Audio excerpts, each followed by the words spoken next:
अस्सलाम वालेकुम। मैं रमज़ान आप सभी का बहुत स्वागत हर मकदम करता हूँ। दर्शकों, एक ऐसे विषय पर बात करने जा रहे हैं जिस पर मैं खुद अकेला ही आपसे बातचीत करूंगा। लेकिन बता दें, आप भी समझ रहे होंगे कि रमज़ान किस मुद्दे पर चर्चा करने जा रहा है। विश्वविद्यालय की हमारी मेवात की बहुत पुरानी मांग है और ऐसा नहीं है। जो भी यहाँ नेताएं हैं, सबने ये कहा है कि हमें जगह दे दी जाए और जगह मिल जाएगी तो हम वहां विश्वविद्यालय यूनिवर्सिटी मेवात के विद्यार्थियों के लिए बना देंगे। लेकिन फिर नांगल मुबारकपुर से जो पंचायती जगह है वहां से पंचायत ने दे भी दी, फिर भी वहां विश्वविद्यालय नहीं बनाया गया है। सीएम साहब आए हैं, लोगों के विचारों को सुना है और आश्वासन दे दिया है, लेकिन अमली जमा अभी तक नहीं पहनाया गया है। साथ ही ये भी एक बात चीज जरूरी है, जो भी नेता आता है यहाँ, जो भी दिल्ली से चंडीगढ़ से चलकर मेवात आता है, उसके कानों में आवाज आती है और उस मुद्दे को लेकर हर बार हर विषय पर और उसमें यूनिवर्सिटी विषय पर भी जरूर बात रखता है। काफी दिन हो गए इस मेवात जिले को बने हुए, लेकिन मेवात की बदकिस्मती रही है कि यहाँ पर जो सरकार रही है उन्होंने कोई अमली जामा नहीं पहनाया है। यहां पर भोले भाले लोगों के साथ उसके भोलेपन का फायदा जरूर उठाया है। थोड़ा सा ये भी आपके लिए बता दें, जिस तरह से अगर मेवात के अंदर यूनिवर्सिटी हो जाए तो यहाँ के बच्चे आला तालीम शिक्षा ग्रहण कर सकते हैं, क्योंकि अक्सर ऐसा होता है कि यहाँ +2 ग्रेजुएशन करने के बाद अक्सर बच्चे घर बैठ जाते हैं, इसलिए क्योंकि बाहर पढ़ना मुश्किल सा लगता है उनको और कुछ परिवार वाले भेजना भी नहीं चाहते बच्चों को। इसलिए अगर मेवात में यूनिवर्सिटी हो तो मेवात का भला हो सकता है, यहाँ के बच्चों के लिए यहाँ के बच्चों का भला हो सकता है।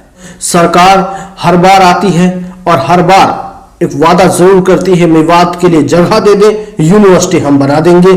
जगह दे दी है, यूनिवर्सिटी बना दो, लेकिन कब तक बनाएगी, ये अपने आप में बहुत बड़ा सवाल है। सीएम साहब के कानों तक ये बात पहुंच चुकी है, उन्होंने भी आश्वासन दिया है और भी तमाम जो नेतागण हैं जो मेवात का दौरा करते हैं और सिर्फ यहाँ वादे करके चले जाते हैं, पता नहीं वहां जाकर मेवात याद आती है या नहीं आती है, ये तो वही बेहतर जान सकते हैं। जो यहाँ के मुद्दे हैं उन पर चर्चा करनी चाहिए और इन विषयों को पूरा कंप्लीट कर देना चाहिए। आप देखिए ना, नुहू से ठीक 45-75 किलोमीटर दूर 45 किलोमीटर दूर गुड़गांव वहाँ और दिल्ली है, यानी दिल्ली के टच में रहते हुए हमारे मेवात के साथ कितना अत्याचार किया है, इसके बारे में मैं अपने ज़बान से अगर कहता रहूँ तो मुझे पूरा दिन और पूरा ये 10 दिन बीत सकते हैं अगर मैं पूरा विस्तार पूर्वक आपके लिए बताने लग जाऊँ। लेकिन वक्त आपके पास भी नहीं है, क्योंकि आपको भी अपने कामकाज करने हैं और थोड़ा सा आरटीवी भारत पर आपने समय निकाला है, मैं उसके लिए आपका बेहद शुक्रगुजार हूं।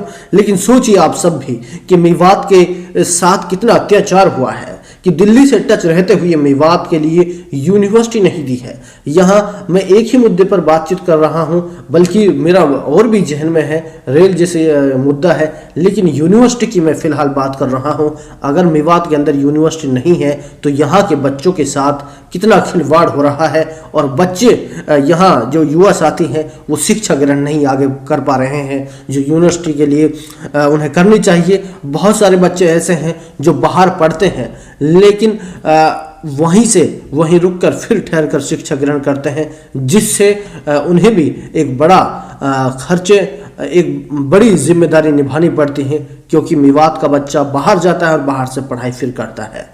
तो इसलिए अगर मेवात में यूनिवर्सिटी हो तो यहीं से बच्चा शिक्षा ग्रहण कर एक अच्छी जॉब और आला तालीम शिक्षा ग्रहण कर पा सकता है। सरकार को इस विषय पर गंभीरता से सोचना चाहिए, थोड़ा सा वक्त निकालकर इस मेवात के लिए भी सोचना चाहिए कि मेवात में ये होना चाहिए। यहाँ के बच्चों के साथ हम वाकई में क्या कर रहे हैं, ये थोड़ा सा गौर करने की बहुत सरकार को ज़रूरत है, खासकर हरियाणा सरकार को इस पर, क्योंकि यहाँ सिर्फ यहाँ के लोगों को एक वोट का पिटारा समझा जाता है। वोट ले लेते हैं और फिर उनके लिए उनकी उम्मीदों पर पानी फेर देते हैं।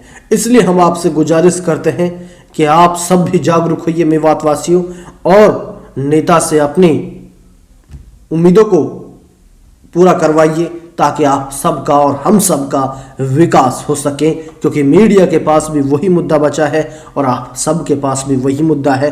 मुद्दा तो रहेंगे ही जब ये पूरे नहीं होंगे। इसलिए हर बार की तरह अपनी आवाज बुलंद कीजिए और कहिए कि हमें यूनिवर्सिटी चाहिए। आज इतना ही, दीजिए इजाजत, फिर मिलेंगे इंशाल्लाह।